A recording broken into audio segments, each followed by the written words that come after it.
Hello, everyone.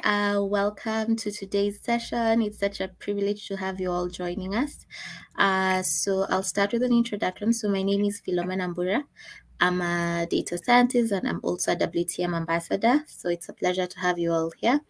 Today, I'm joined by Kemin Sabini, who's also a WTM ambassador, and our two speakers of the day, who will be Ngesa and Wayne. So I'll start with an icebreaker, and I hope you all maybe have an answer for me. So last time we answered if we were a fruit, which fruit we would be, and why. So today I'd like us to answer if you were an animal, which animal would you be, and give a reason why. I'll just give you 10 seconds to reply in the chat. And if you don't reply in the chat, we'll have our speakers giving us an answer.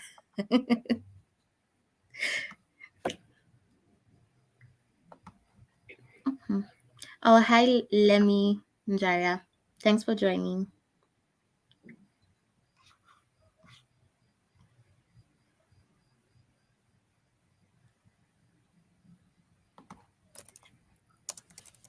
No one wants to answer. Okay, Kemi, if you were an animal, which animal would you be and why? Oh no. If I'm an animal, I would be a whale. One of my favorites animation is Moana. You know her love for water? No, that's me in Mhm. human nature. Yeah. So I would be a whale and get to live in the waters. Okay. And let our speakers give us the answer as they are at the end of the session or as they begin the session. So I'm reading the comments here. So let me say it'll be a hyena. Okay, that's interesting. And Brian, you never thought about it. Now here's your chance. Lewis, Cheetah, hello, Jackie, Hyena, Lemmy, Tiger. Okay, cool. Those are pretty cool animals. I don't know. I actually don't know which animal I would be, and I'm here asking. I think I would be a dog. I find dogs so cute, especially the Pomeranian ones. Like they're so tiny and cute. But yeah, I would like to be. Oh, okay. Wisdom says a wolf. Okay, you guys have interesting answers.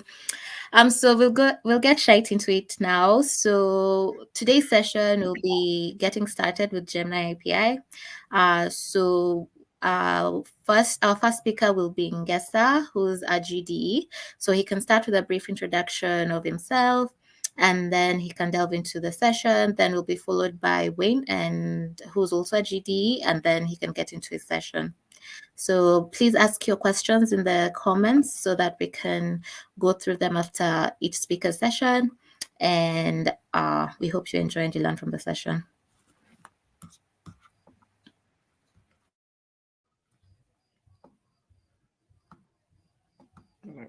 Okay. Okay. Thank you. Thank you, Philomena, for that. Let me just check that my slides is on the screen. Thank you, Philomena, for the intro. Again, my name is Marvin Gessa. I am very passionate about machine learning, and I'm also very excited to have all of you join here today. So I'll be taking you through the intro for Gemini, and then we'll then go into the applications for the same. So from last lesson or the last session that we have, we went through what a large language model is, and we also went through what linear units are and what neurons are, and how all of them come up together to form what a linear unit is and form what an LLM is. And just to do a refresher for all of you, we're able to see how this function can go to become a model with more values for the X part and more values for the weights part, to a point where if you give it a fruit or an image like this one, the one on the left, it will be able to give you an output from it. And that way, the linear units or the neural networks can be put up together to form a multi-layered kind of neural network, to a point where it can be able to tell you, or it can be able to map the fruit that you're having on the left to the prompt you're having on the right. And we also saw how we could flip the entire thing to a point where if you now give the prompt or you give the text to an image or to a model, then it should be able to figure out what's in the text and then give you an output like the one on the right. And we told you that there are different LLMs that you can be able to use to do this one, or there are different models that you can be able to use to get to move from a text to an image. In fact, today there are also others that can allow you to move from a text to a video. You guys heard about Sora and the other ones, but this one was for stable diffusion from Stability AI, and then we're able to give you a definition of or give the difference between what AI is, what machine learning is, what deep learning is, and how Gen AI plug into the entire thing. And we're able to see that in Gen AI, you're able to generate data or generate new data from the data that has been trained from similar data uh, in your data set. So you can be able to generate a new kind of data as long as you have a model that has been trained on a similar data. And then we realized that LLM are just neural networks, or those linear units that we have that have been trained on extremely large data sets as compared to the ones for the general deep learning. So, and when you talk about large data sets, you're talking about trillions and trillions of images, trillions of texts, and even trillions of videos. And apart from just the data, what makes it large is the number of parameters that you're having. You're going to have things like 1.7T or 340 billion parameters. And then also, what makes it large, again, is also the compute resources that you're using. So you're going to use expensive TPUs in the entire process. So that's what makes this entire thing to be large. And of course, there are a bunch of them. Uh, you've heard about Llama. There's Cloud. There's GPT. What most of the time you interact with is the application that you're having, but behind that application, there is the LLM that's working on it. There's the GPT 3.5. There's the GPT 4. There's the Llama. Maybe there's the Gemma that we had. And even today, we're going to show you how the Gemini works, and also how you can have Gemini behind an application so that you have an application that leverages on that Gemini. So, of course, probably you've heard Gemini is the most capable model from Google, and it's able to give you a performance that they're calling human expert performance on something called MMLU. And what MMLU stands for is that it's a massive multitask language understanding. And in fact, they're saying that if you give it 70 subjects or 70 verticals of knowledge, then it can be able to outperform the best people in those particular verticals of knowledge. If you give it maths, you give it probably let's say physics or some other thing, or just another different task, then 70 of them, Gemini can outperform all the best people in those particular verticals. So imagine if you can have this behind what you're building, behind your Android application, behind your web app, behind just anything that you're trying to build. And from our last lesson, of course, we said that the fastest way to get started with Gemini is through something called Google AI Studio. And today I don't want to go more into the slides. Let me just jump into Google AI Studio and show you how to get started with it. Of course, if you open it, the first thing you'll see is the terms of service that you need to sign. And then I think let me just jump to it. Share my entire screen. Okay. That entire service, that once you've accepted, you should be able to arrive at an interface like this one. And then if you check on the models, you could see the Gemini Pro and the Gemini Pro Vision.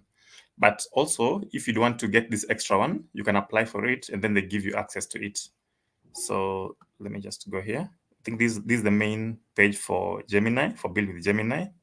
They've been having different models. There's been 1.0 Ultra, 1.0 Pro, Nano, and then recently they launched this one here, 1.5 Pro. So Gemini, Google AI Studio give you access to a bunch of, let me just go there, a bunch of models. If you go there, you could see these two, but also you can be able to ask and get the extra one. So I have an account here with the with the 2 and another account with the 3. Okay.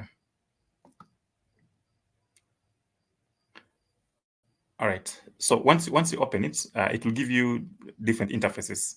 You can be able to go to this place called Create New, where you can be able to interact with the charts, or you have something called free prompt or something called structured prompt. So in the chat, this is where you're able to have like back and forth conversations with the model. Of course, behind this interface are the models for Gemini, the Gemini 1.0 Pro, Gemini 1.0 Pro Vision, and the one for Pro allow you to interact with the texts. You can write a text prompt to it, then it gives you feedback. And then the one for Gemini 1.0 Pro Vision allows you to put both. It's multimodal, and by multimodal, it means that it allows you to have both text and have an image, to a point where you can ask a question to the image, then it gives you an answer. You can feed the two of them to the model. So if you go here, you can be able to come to a place like this, then start with a chat, or go to a free prompt, or go to a structured prompt. So with structured prompt, you'll be able to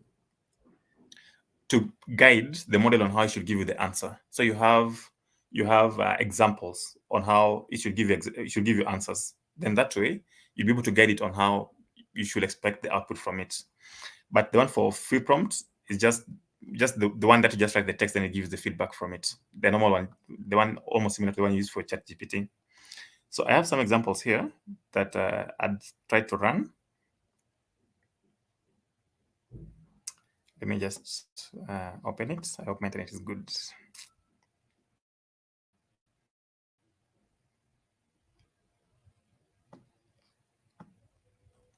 Okay, yeah. So you could just come here and ask a question. Like, for example, write for me a story about women tech makers Nairobi. And then it will, of course, before that, you'll have selected the model that you're using. And this one, we just want to write to input text to the model. So we'll use the Gemini 1.0 Pro. Then you ask the question, and then it will be able to give you an answer about what you asked it. And then you can also decide to do the ones for images, where you go here and ask questions, where you input both image and text. So if I go to, let's say, this one here.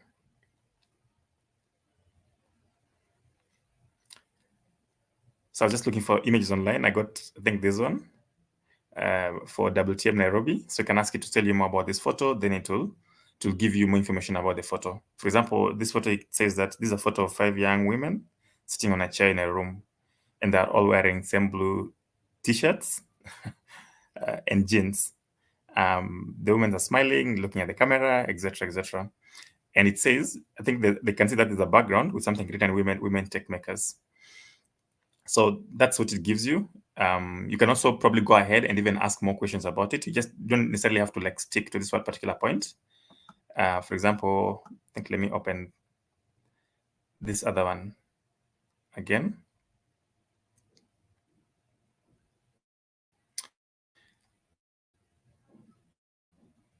So I also have here a photo of, okay, let me let it load. So as it loads, okay, it's here already. So you can ask it to look at the photo that you provided, then ask it to give you or tell you what's in that photo. Then it will tell you what's in the photo, and then you can be able to even ask more questions about that particular food. So for example, you can say, okay, where can I get this food in, let's say, West Africa? Then you run it, then to just load, then let's see. Okay, as it loads, if you check, okay, the answer is here already. So you can be able to ask it more and more questions, follow-up questions. It can tell you where you can get the food, or even ask it to give you, show me step by step how to prepare, for example, how to prepare this food. Okay.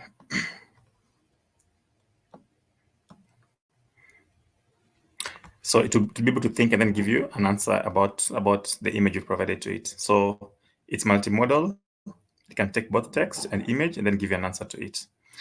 And then on this other side, apart from the model, this is something called the temperature. So this temperature, there are some of the parameters or hyperparameters that you can tweak so that and guide the model on the kind of answer it should give you. For example, if you want to have a more deterministic kind of answer, then you can have the temperature to be lower.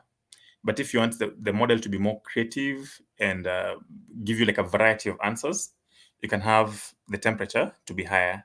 So it depends with what you want. Then if you go down, you also have other things you can tweak. Let me check here. The output length you want. There's something called top P, top K that you can change, and all those things can determine the kind of answers you're going to get from all these ones here. And then the other also key important thing in this for this model or on how you interact with the model is the safety settings. So if you go to these safety settings, for example, you can see that they've identified some key things on content that people produce, things like harassment, hate speech, sexually explicit, dangerous content, and all that. And then you can be able to decide how you want to block it. Do you want to block medium of it, or do you want to block just some of it, or most of it, or just a few of them? So you have a choice on how you want the model or people to interact with the model when you're having it in your environment. And then also for you to be able to use it, let's say outside this interface, then you can go to this point and then get a key for it. So you can get a key for the API. I think I created one with this.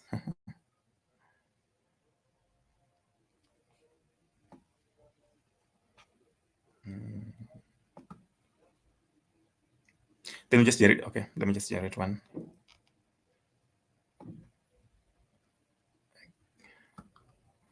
Okay, but I have another one on this other side where I've already generated a key for them. Let me just open it.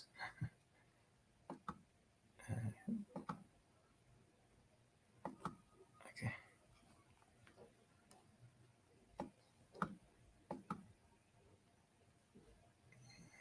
Yeah. So on this other side, I'd already played with the interface, and you can see that I have other keys here. Of course, you can generate a new one if you want, but you can also just go here and copy that key. And this key can allow you to even use this model outside this particular interface. So let me go back here. Okay, I don't want to copy it. Let me go to the prompt side of it. Then open this one. So once you have this one, also another key thing about this entire thing is that once you've played with the prompts and you have some answers from it, and now you are okay with the kind of feedback you're getting, and also you've been able to select the right model that you're having, you've been able to do the settings that you want, let's say temperature or the safety settings and all that, then you can even go to this point and be able to get the code on how the entire thing works. You can see here that you almost have this. You almost have the similar things you're doing on the other side. You can see you have the temperature here, and like I've told you, the temperature determines how creative the model should be, how deterministic or creative the model should be. By deterministic, I mean that it should not be able to give you, you should not be able to think big to give you some kind of random answers. But on the other side, if you give it a number close to 1, then it should be able to be extremely creative and give you different kind of answers from what was giving you initially. Then you can also define the maximum output of tokens from it. You can just have all these settings and have to it, but you won't stop there. You can also go ahead and tweak the safety settings, and all this you can change also in your code. So, for example, if I move here, I can, let's say, go to a Colab interface.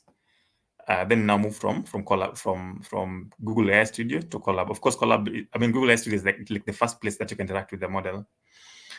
So if you go to Google AI Studio, probably the first thing to do is to bring the key to this other side. So the key that you got, you can be able to get it, paste it here, give it a name, and then ensure that this part is enabled, because if it's not enabled, you won't be able to interact with the model. Okay. Then after that, then now you can install the package that comes with the Gemini AI, and all of it are in this particular package. So you install it, and then probably you may also want to find ways to display your images, find ways to display the output or the response you get from the text. There's a way that gives a response, but if you're using Colab, you may want to use things like Markdown. So you can define a function that show that can display the text that you're getting from the model. Then also you could use this user data to help you extract or to help you get that key that you have from Colab, the key that we added here. Then from that point, you're just going to retrieve the key using that user data. Then you just pass in the name, then you get the key. Then once you have the key, you can now start playing with the model, because now you have access to the model. You can decide to list all the models that you have. For example, if I list the model that I have with that key, then these are the ones that I see. Probably if I get a key from my other account, I should be able to see even the Gemini 1.5 version. So it will list for you the ones that you have, the ones for provision, the ones for pro, and the other ones. And then now you can now start to play with the text the same way you're playing with them in the Google AI Studio. So you can define a variable called model, and then this is a class. You can instantiate this class, and then pass in this word called Gemini Pro, and that way you'll be able to instantiate the model, the Gemini Pro model, and then save it to this variable called model. Then once you have that, then now you can get a feedback. You can store the feedback in this response. I mean, you can create another variable called response, and then you can have this. There's this method that you have on that object, model object. Then when you call this method, you can pass in your prompt that you're having. Then once you pass in the prompt, all the words, of course, go to the model will figure out what you're giving it to eat, what's the meaning of this, what should I do with it, and then get for your feedback. And then all those feedback will be saved in this response. Then now you can start to check the attributes in the response, because it was in an object, or check the feedback you're getting from that response. So for example, response.text, you'll be able to get a text from it. And then you may want to use that markdown to put it in a nice way so that you can see them in Colab, for example. So you can see here, if you ask about more, if you ask tell you more about the women tech makers in Nairobi, then it will be able to give you feedback from it, and even tell you, for example, I can see here, women tech makers Nairobi, community led by Google developer groups. It aims to provide a platform for women in technology to learn, network, and grow their careers. It gives you the mission for it. It gives you activities for it. There's workshop, network, mentoring. Gives you the goal.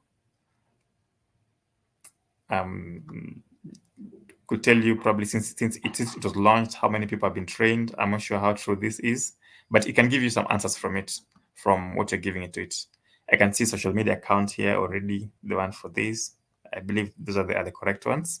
So you can be able to interact with that model outside what you're used to in BAD, the former BAD, or the Gemini, and even in Google AI Studio as well. So the same way you get response from all those ones, you can also have those response in your code and use it. Then also you can be able to check out the feedback from that response.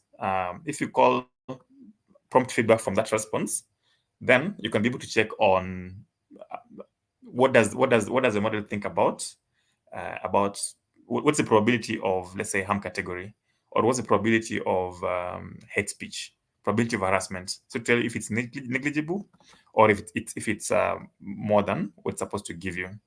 So this way you can be able to know, or you can be able to try and limit the kind of feedback people get in your application, if you want to ensure that There's no sexual explicit content. There's no hate speech. There's no harassment.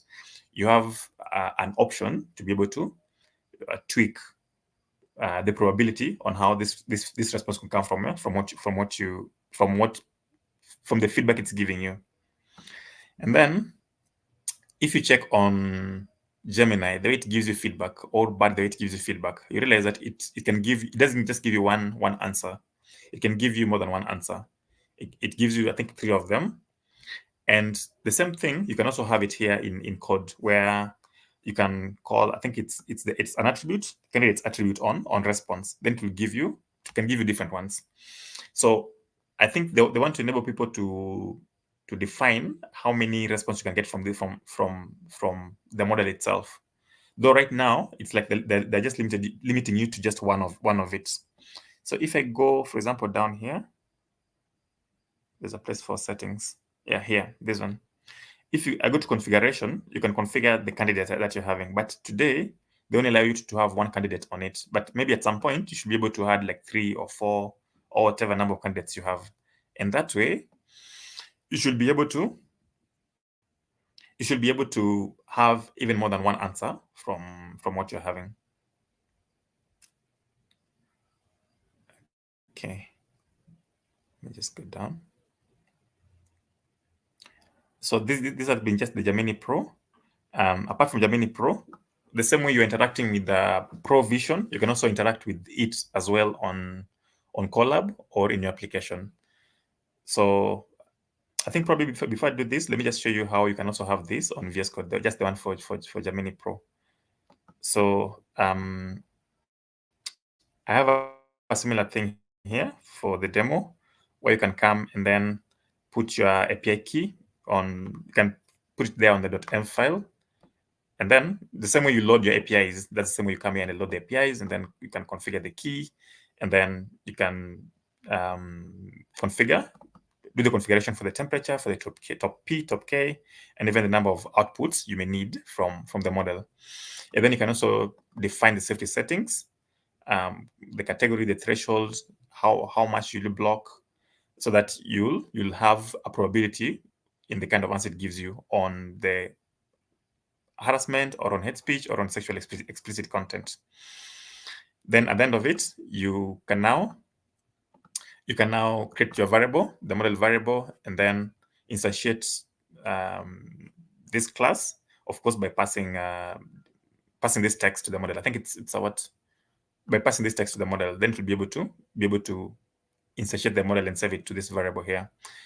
So that if you have this prompt, now you can pass it here, call this method, and then it will be able to give you an answer. I think there's one I'd run here. Where is it? Yeah, if you run it, you should be able to get a feedback from it. Like where is it?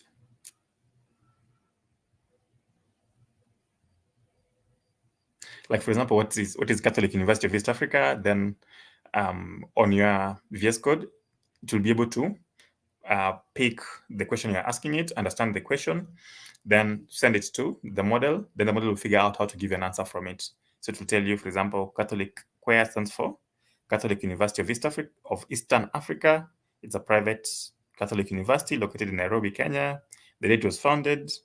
Then give you more information about what you want. And you can also determine or guide the model on the length of answer it should give you. So all this you still have a chance to tweak it the way you want it to.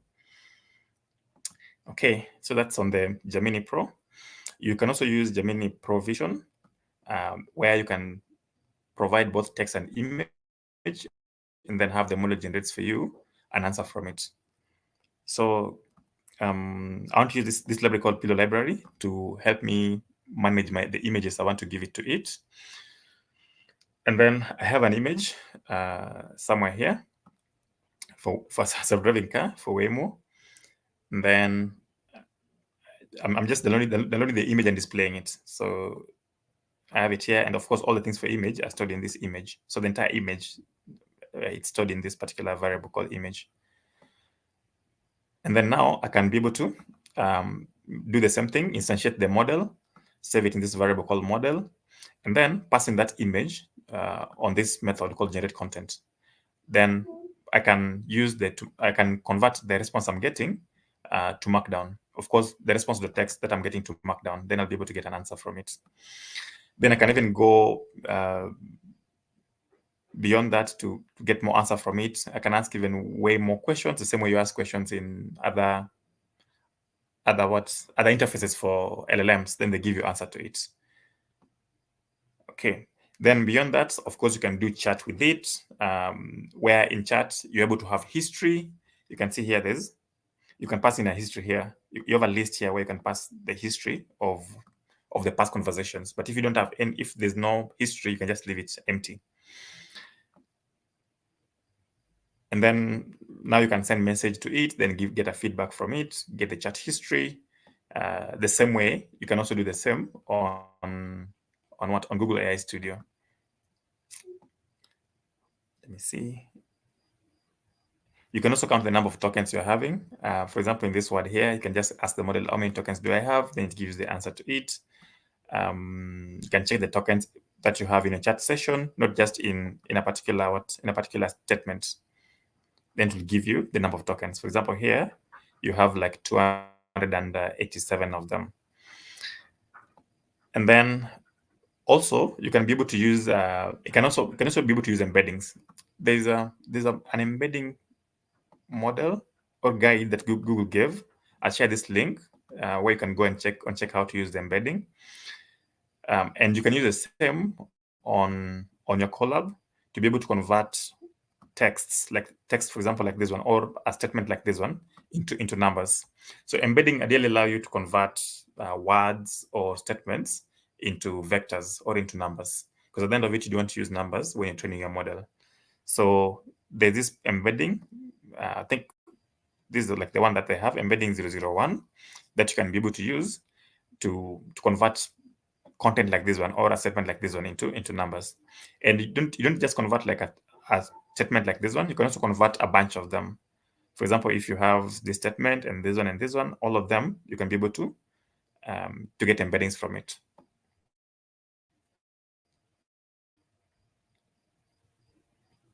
Okay, then also you still at this point you can be able to define the safety content. I think we've talked about this already, or even check from a statement, check from what someone is giving you, that what's the level of what's the probability of the sexual content or hate speech or dangerous content that you're getting from all of it. So if you check on the feedback, you'll be able to get that. So yeah, I mean that's just generally how it works. And this way, it allows you to just to move from the Google AI Studio, have the API keys, and be able to go to an interface like Colab and use it, and then even move from this interface and go to VS Code to use it. And then beyond that, also, if you go to the website for ai.google.dev, you can be able to see the content for Gemini. Of course, they have even things like Gemma, which is an open source LLM.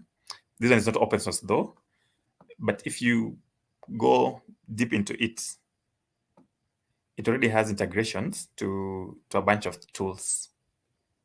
Let me just go down. So it already has integrations to a bunch of tools. You have Android Studio, you can use it there. We've talked about, we've just seen Colab. You can also do the integration with Firebase, Project IDX, where you have a VS Code in browser.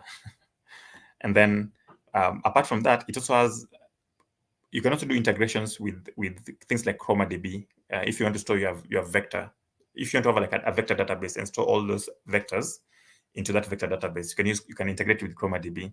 There's Llama Index. There's also LangChain, and LangChain allow you to be able to build applications on top of these large language models. So if you want to use both Gemma and Gemini, then LangChains can allow you to use those LLMs. I'm not sure if Gemma is already integrated to LangChains, but I know that you can have LangChains and then access these different kind of LLMs, from the ones from OpenAI, the one from Hugging Face, even now the ones from Google.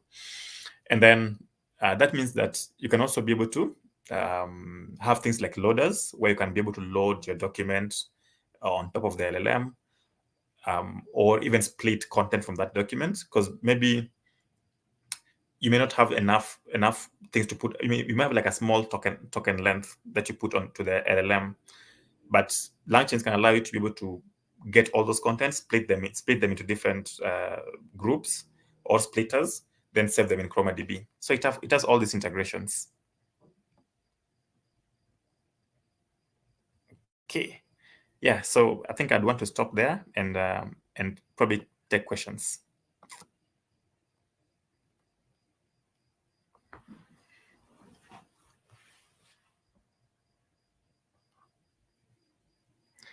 Okay, so let me just check on the chat. I can see.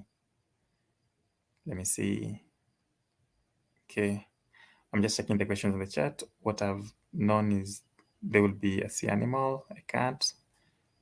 Could we maybe get the documentation? Yeah, so we'll give you documentations for all this. We have a GitHub repo where we're putting all this stuff. So don't worry, you'll be able to get all of them. Then, so can I use the Gemini Vision for image labeling on locally stored images? So I know that Gemini can be able to, or Gemini can be able to give you answers from an image, or you can query things from an image. So if you can have it locally, then it should be able to give you or classify for you what an image is. So it should be possible to do that. Okay, this is also Lemi Njaria. Hi Ngesa, I have a question. I have my own data that I would like to use with the Gemini API. How can I fine-tune the data? Can I fine-tune the data and formulate prompts to get desired results? So fine-tuning. I know this fine-tuning of models. I know you can't fine-tune Gemini. Gemini today, for example, you can't fine-tune GPT or Gemini today. You can just use it the way it is. But there are other models that you can be able to fine-tune. I'm not sure if you're talking about fine-tuning the model or the data. Of course, there are different ways you can play with the data to make it work the way you want. But as of today, if your question is on fine-tuning the LLM, you can't fine-tune the Gemini LLM. Okay. I think those are the questions. All right. Okay. If there's no other question, then probably I will hand it over to Philomena. All right, thanks so much, Ngasa. Informative as always. Enjoyed the session. So you can always catch up on these recordings on YouTube. At least the link is still there. You can come back and watch and just internalize some of the concepts it shared. So with that, we'll move to the next session from Wayne, another GDE. We are very honored to have GDs here with us today. So Wayne will be walking us through how to do all this with Angular. Am I correct? Yeah. Okay. Over to you, Wayne. Thank you. Thank you. Yeah, you're very much correct. We'll be integrating this in our Angular application. So thank you. Thank you very much, Philo. I think a lot has been spoken by Ngesa with regards to the AI/ML part. I'm not an expert at that. I only know the basics of like what happens, but the things like running behind the scenes. I think any question with that, definitely, I'll be happy to reference you or refer you to Marvin. So thank you very much. All right. So I'm just gonna share my screen real quick. Just a minute.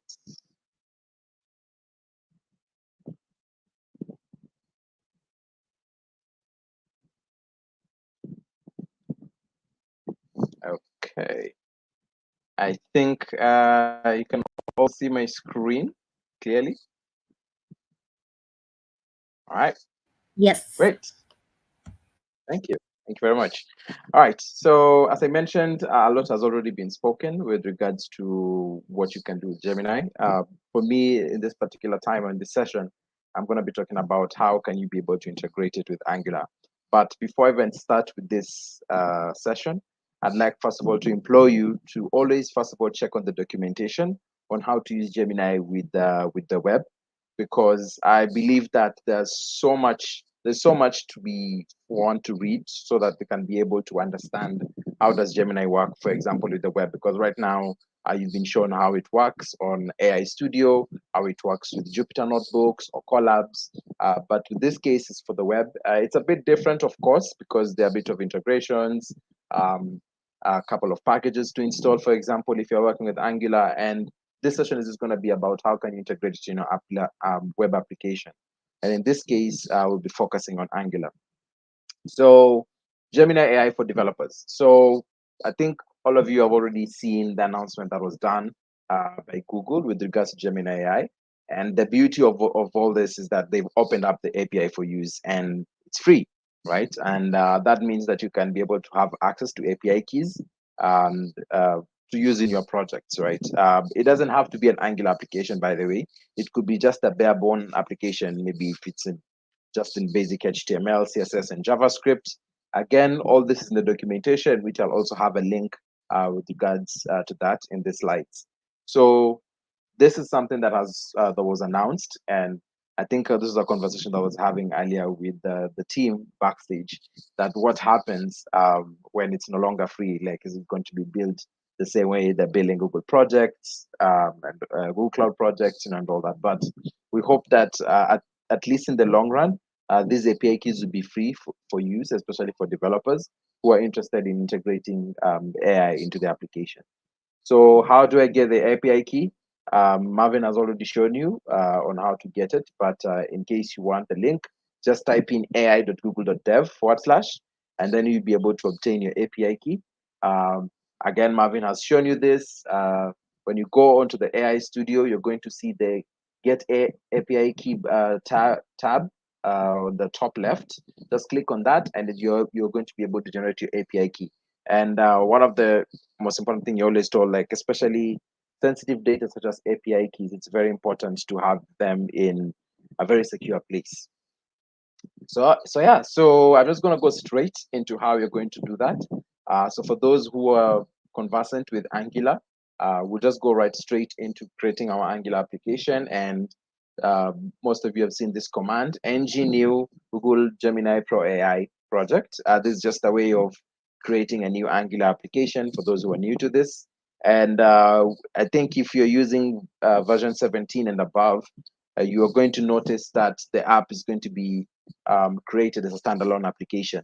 So if you don't want it to be a standalone application, just add the flag dash dash standalone false, and you should be able to have your ng modules back. But if you're just okay with it, just go ahead and create your new application by just typing in ng new Google Gemini Pro AI project. It depends on how you want to name your project. So this is just an example. And after you are done with creating your Angular application, you're going straight to install the Gemini library.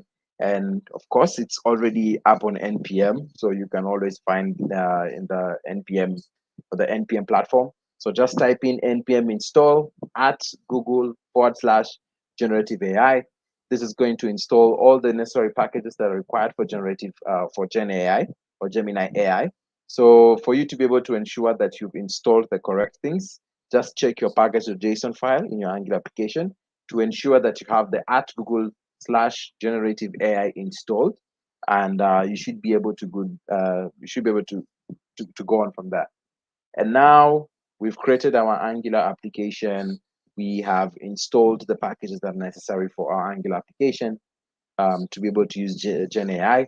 So how can we make use of it, right? So this is really the most important part of it, is that inside our component, let's, for example, our app component, we want to be able to display the results. So first of all, we need to create a new Google Generative AI. And as you can see in the code snippet, we have a new Generative AI. And what it does is just picks the API key from wherever you'll have stored it. In this case, it was stored in the environment file.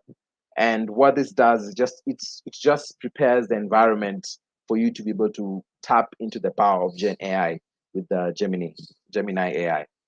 And what this does again, it gets the API key, which you've set it in the environment. But one thing, I think this is something that you've all had or you've been told. is that whenever you have an API key in any file, whether it's a utility file or it's an environment file, make sure you don't commit it to GitHub. For, of course, security reasons, and in this case for usage, because of course, you know that for API keys, sometimes you have a limit in the number of requests you can have per second or per hour. So just make sure you have them somewhere where you don't commit them. So make sure you add them onto your .gitignore files so that you can make use of it. And then if in case you're using, I think version 16 and above, by default, these Angular applications don't come with the environment folder, which have the environment files. So what you just need to do is type in the command ng generate environments, and you should be able to have your environments folder with the environments file. But then again, you don't necessarily have to put them inside the environment file. You can just put it in any utility file, for example, as long as it's a TypeScript file, and make sure you just don't commit it to GitHub. I'm going to stress on that point.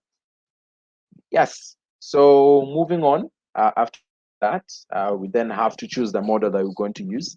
And in this case, we just want to make use of text-based, right? And we choose it by calling the get generative model, as you can see in the code snippet. And on our Google Generative AI, which we had instantiated initially. And then with that, we choose Pro. Again, this is because we just want to make use of the text-based. We want to make use of text-based. So from there, as you can see, which I will show you in the snippet, so we've added an input so that the user can be able to add their prompt, and then the result will be displayed on the screen. So if you look at this snippet, just a basic HTML, a little bit different syntax for newer versions of Angular. So please bear with me in case maybe you'll be a bit lost, but just bear with me. So basically, it's just a simple HTML or simple page that has the header Google Gemini, and then an input whereby you just type in your command, and then I have a button that is going to be able to track. This is going to handle, for example, a click event whenever a user has already clicked on generate something. For example, like tell me about Nairobi, or tell me about Mombasa, tell me about Kilifi, what have you. And of course, I'm just attaching it to an input. And then with that, I'm able to keep track. So for example, when the results are ready, it's supposed to display. That's what that means as defer. Placeholder is, for example, if I just want to have something to show before the user types in anything. And then for the loading is when, for example, you're in the loading state. That is what basically this code is all about. I don't want to get deep into it because that is deeply Angular, but in case you want to learn more about this, there are a couple of new tutorials on how to make use of defer blocks in Angular, in the new Angular v16, v17. So be sure to check that out. And then from that, I'm just going to create a very simple function. It's called the generate, which, as you can see from the previous code, we have an event handler click called the generate. And in this generate is, I just want to capture the information or the prompt that the user has provided from the input. And then with that, I'm just passing it over to the model that we had instantiated based on the generative. And with that, it's going to provide us with the full text it provides us, like in terms of results. So remember, in this way, this data, by the way, or these results that you're going to get, that they're going to be a bit crude because most of it is returned to you as Markdown. So what you just need to do is, on the UI part of it, just make sure you're able to handle all the Markdown information and how you're able to display it to the user. And I think that should be fun. Personally, I had quite a time making sure that I show it beautifully on the UI, which I'm going to show you very briefly in a few. So this is basically just a try-catch block, getting the results that we need, and then storing it into a variable called the results. And of course, we catch any errors and making sure that we display to the user to tell them like, hey, this is actually an error that has happened, and this is what the error is all about. That's basically it. And again, simply with just the model, we need to call the generate content, passing the user prompt. It will return the result or an error, and then we control this with the new defer blocks, which I just showed you in the HTML part of it. So this is it. And I'm just gonna go straight into the demo itself. So this is just a very simple Angular application that I built, and it has Gemini. So I'm just gonna tell Gemini to do anything. So let me say, let me ask Gemini, tell me more about Gemini AI. So just click on generate. And what it does, of course, over here, I'm waiting for the information to come from Gemini AI, and then should be able to get the results and then provide them over here. So here it says the powerful natural language processing developed by Google, blah, blah, blah, and all that. And of course, now you can see the data has been beautifully shown. But then, as I mentioned, if you don't handle this, in the UI well, you're always going to find text with asterisks here and there, with forward slashes and all that. It's always great to be able to, do some bit of cleaning, some bit of trimming, and also making sure that you handle the markdown well so that you can be able to show it to the user. And actually, that's pretty much it. If I want, of course, I can just ask another question. Say, tell me about Mombasa.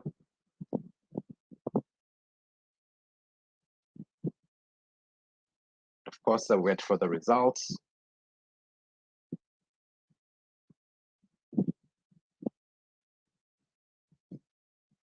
So wait for the results.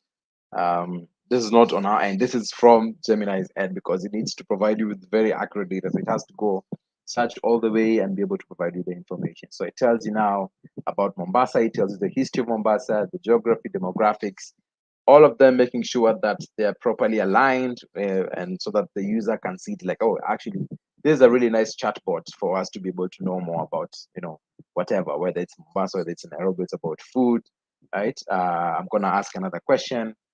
Tell me more about kulfi.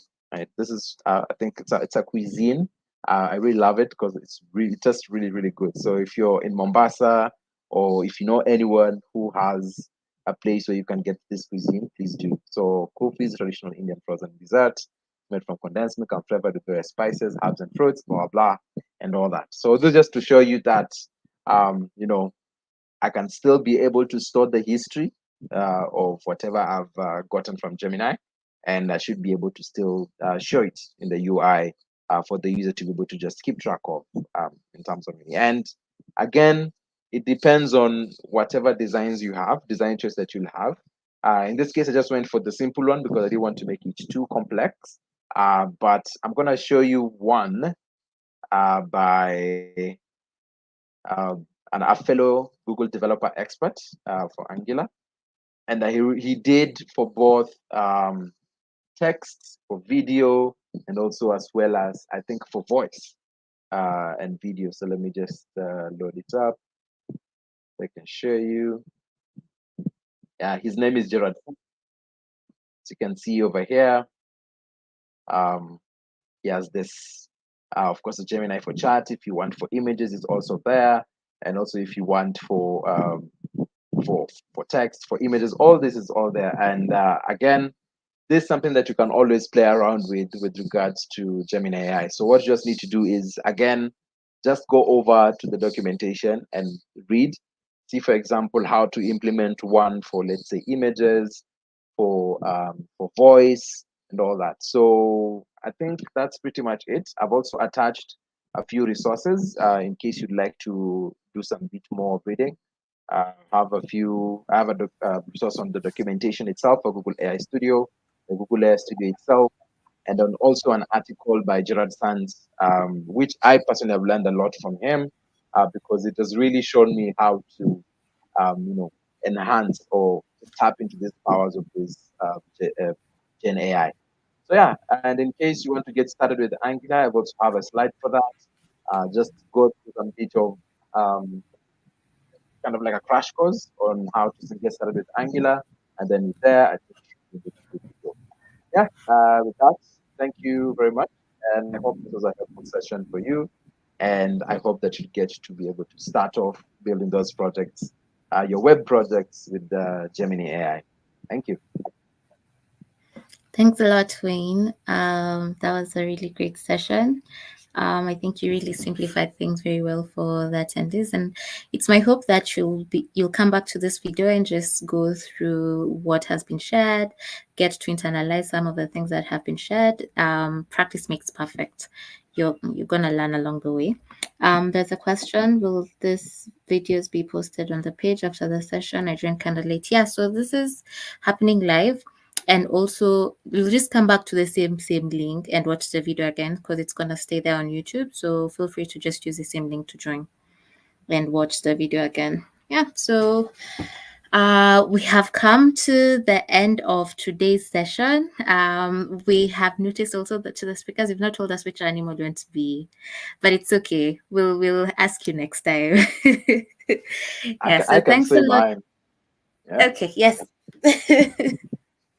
I, I, I, I think I'm fascinated by all animals, but I think the one that fascinates me the most are dolphins, because they're just smart, and I always look forward to just go watch dolphins in Wasini. So yeah, Okay. So yeah. Kemi's on whales, you're on dolphins. Okay. And I'm here and I Can also fear say water. mine as well. Really? Oh, you guys fear water, or you fear water? I do. The one for the coast, or the one for. Okay, Any all light right. Me, water blue. Hmm. I see. Yeah, I admire eagle. I like how they scan around and then spot something, then go and pick it from the ground. Yeah. Okay, cool. That sounds powerful. Yeah. Okay. So thanks a lot, everyone, for joining. Thanks for making this an engaging session. And thanks very, very much for our speakers for taking the time to do this. We do appreciate it. And please join us next week for our last session for our series, which will be followed by our hackathon. So this is just meant to equip you with the skills to be able to participate in the hackathon. So we hope that you'll be able to join us in that as well. We'll share more details, and please look at our social media to know what's coming up. Yeah. Thanks, everyone, and bye-bye. Bye.